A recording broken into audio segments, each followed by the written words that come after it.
iPads and other devices are called tablets because they belong on tables. They are tested 20 centimeters away from that big guy that I showed you before. 20 centimeters away. They are not approved to be held in the laps of little children, although millions of kids are having them now in schools because the people involved in educational technology and those involved in public health research are not talking to one another. Because if they were, they would understand that you're giving children a two-way microwave radiating device, and if you must give them such a device for learning purposes, put it on airplane mode so that it's not sending and receiving signals as it does otherwise. Now, this is some new modeling, again, that we've developed with colleagues in Brazil, and we can share with you how we've done it. We first start out with the MRI and create the model with 1 millimeter voxels, and this is quite a bit of work goes into creating this, and here is what it looks like after a period of 6 minutes. And that's really not as bad as it might look because you see the red area only gets partway through the eye of the adult, right? The one that we're really concerned about is this one with the young child. And this is a 3-year-old brain that we modeled. And you see that by the end of that 6-minute call, the peak radiation, yellow and red, is getting all the way into almost both eyes. And again, this is one call, and it's not going to kill anybody. It may not cause any biological effect whatsoever for 1 call or 2 calls or 3 calls. But the question is, what's the cumulative impact of this kind of exposure? How do we evaluate it? And I want to show you an example of some of the work that we are doing now that I'm releasing here for the first time. And this is a modeled microwave radiation dose of a 6-year-old with greater levels to the frontal and temporal lobes, eyes and cheek. And watch this here. Now, yellow, white, and red are the hottest, all right? And if you look carefully, you will see it's going into the eye, the nose. Do it again, just so you'll get to see it. And partly into the brainstem. Now, that's just showing you that there's going to be some exposure into that area of a young head. It doesn't tell you that there's any biological effect, right? Now, the next slide is going to show you something that might be of interest to students and faculty here. And that has to do with exposure to the reproductive organs. We call them the gonads. I think you say the testicles. And bone marrow.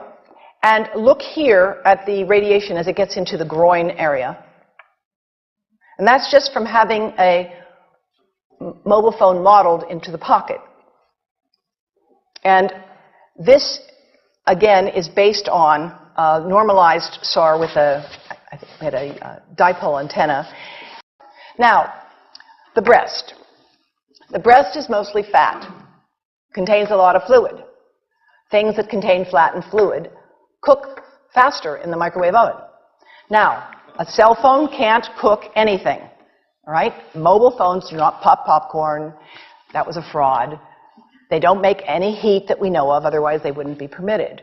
But they do go through things that contain fat and fluid, and we are now working at Environmental Health Trust with scientists at the University of California, San Francisco, scientists at formerly the president of the American Cancer Society of California, because we are seeing women who keep cell phones in their bras. Has anyone seen a woman put a cell phone in her bra?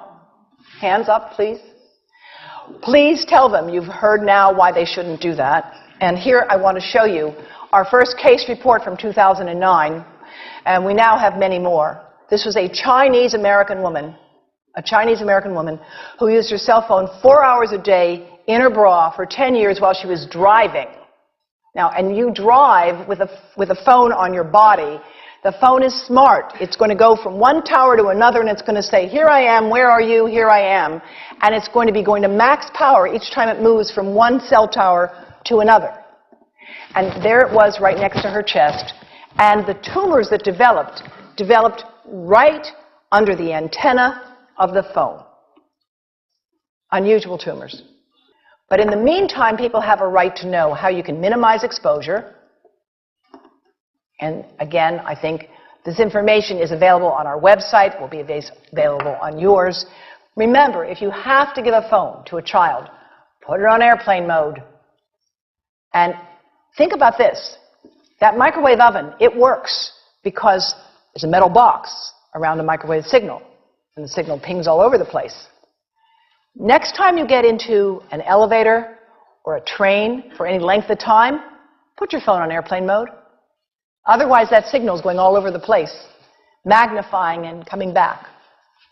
Keep the mobile phone away from you when it's on and you are asleep. Now, it takes a village to do a lot of things. These are some of the people whose materials I've used today with their permission, and I can't read this list to you, but I want you to know that I feel really honored to be working with some of the most talented people in the world on this issue. And they have given me permission to share these materials with you. And I leave you with this thought from Albert Einstein. The world is not dangerous because of those who do harm, but because of those who look at it without doing anything. So, thank you.